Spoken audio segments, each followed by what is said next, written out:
Very nice to be here in this fantastic building. I thought it would be quite funny to look at the first machine that was used to make the first phone call, which was only actually 30 years ago in January. So not that long, but has evolved, of course, into this great thing of beauty that we all love and that our lives would not be complete without, and that causes such desire and such competition. Mobile is massive, as you know. Vodafone now has 360 million customers in 30 countries worldwide. Phone penetration is at 7.4 billion. So that means there's one SIM device for every single person on the planet. So that's even bigger than Google. Sadly, not in terms of turnover, but it's, you know, it is, as we all know, mobile is completely massive. Not everybody has a phone. The Russians seem to have about 2 each. It's interesting, as do the Saudis.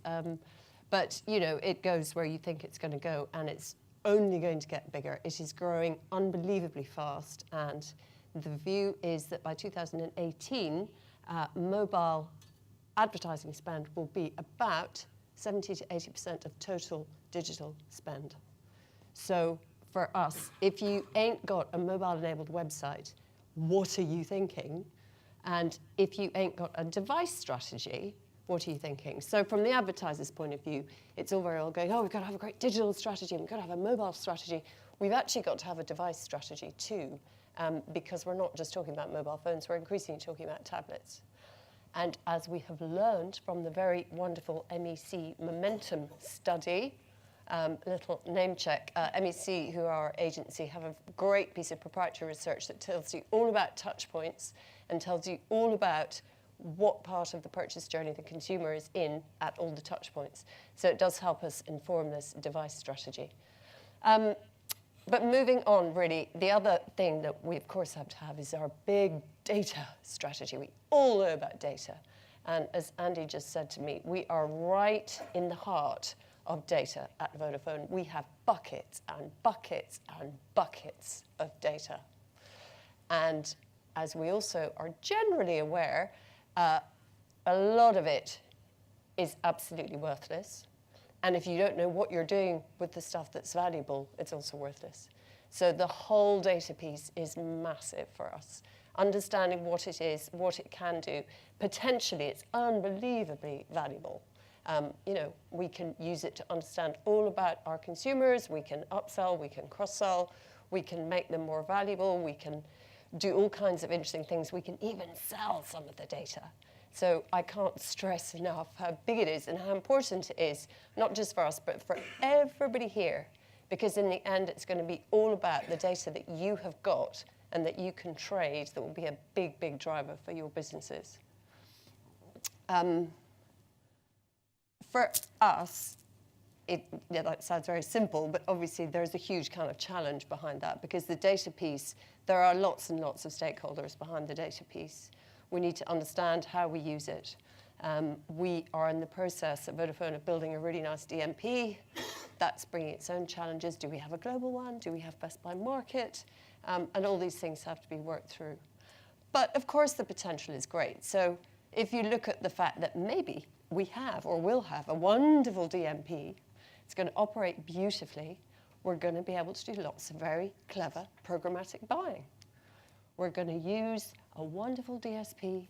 We're going to be able to target our consumers absolutely beautifully. We'll have a lovely, tight, controlled bid strategy, so we'll know pretty much what we're going to pay. It's all going to be fantastic, and the world of programmatic is wonderful. Right, Alec? No, wrong. Sadly wrong.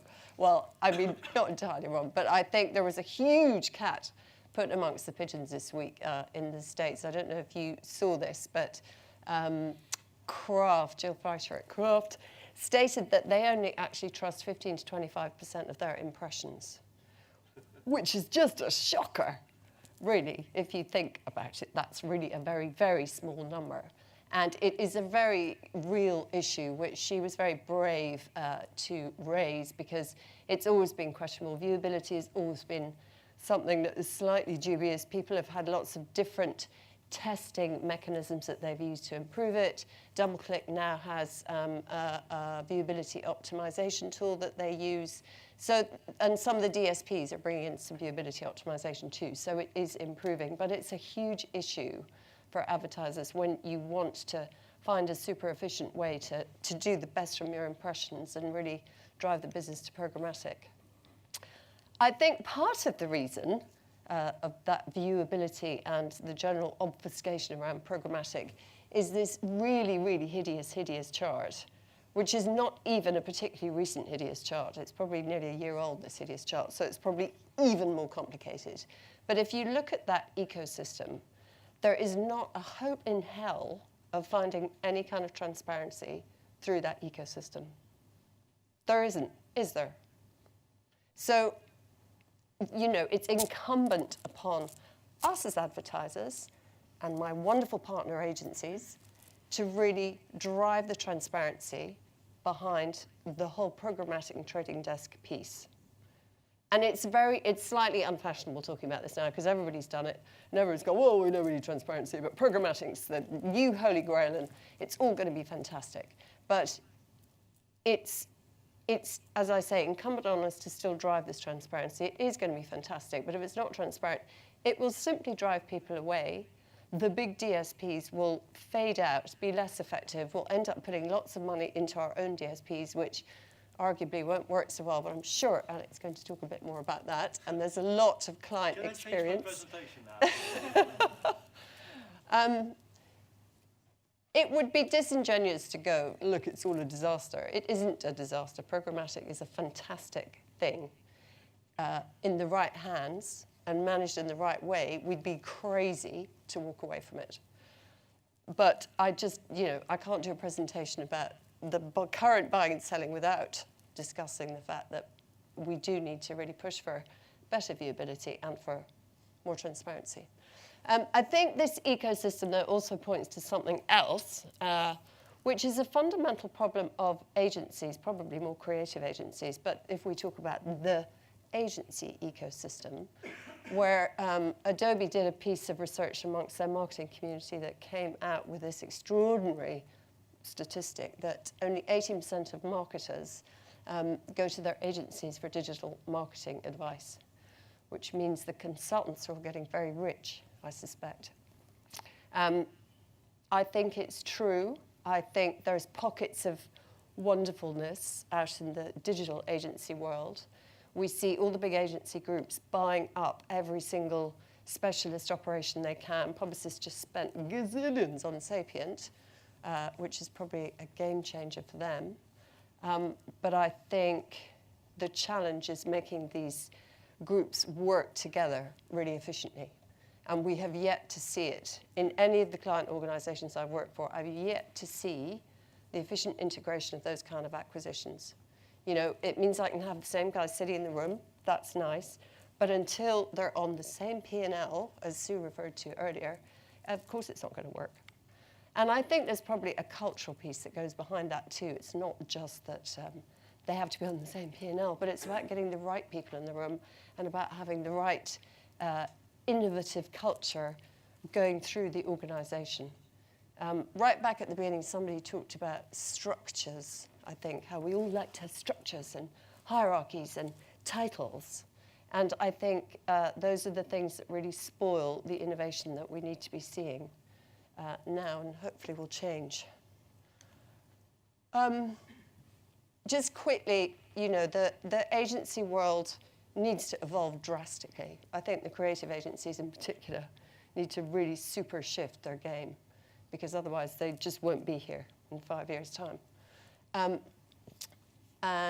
We were talking in the break about the fact that client companies increasingly are having very direct relationships with these big digital organizations, which is not because of any desire to cut out agencies, but just the reality, you know, that we spend a ton of money with Google, not just in marketing, but in all kinds of different areas of the organization. So of course we're going to leverage what we can out of those relationships and so on with some of those other guys. And I think, again, as you try to really get innovation and build brand differentiation, those relationships will be very critical to the business. So I think the agency's role in that is to really try and help those partnerships grow better and activate them better. Because again, if there isn't a relevant role, it's going to be hard for the agencies to not just be trading operations. I'm just going to end, again, really going back to the theme of people, because I think we talk a lot about change, and through the previous session too, you know, everything is changing, everything's always changed, but it's changing at a really drastic pace at the moment.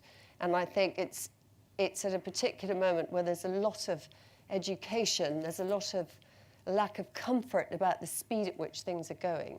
So what do we need? We need people who are brave, who are fearless, who like innovation, who aren't scared of going, oh, do you know what, I don't know all about it, but I'm going to start by doing this. And that's really what we're looking for. But even in this, there is a huge lack of consistency, because you have Martin Sorrell, who claims that we need the math man, and that the madman is a thing of the past, which actually, you know, I feel is a bit of a shame. But conversely, we have Javier from Coke saying that there's been a big shift to creativity in a very dramatic way, and certainly you see the way Coke operates, that's probably true. And I think in the end, there's obviously a role for both, as there always has been. There's always been a role for the kind of the left brain people as well as the right brain people. And I think we still need to encourage that and not be frightened by it. But I think increasingly, the more we can get people just to sit and work in a room and have ideas, or go running, pull, that's what we're meant to be doing, isn't it? Not sitting in rooms with whiteboards. I think that's probably the answer.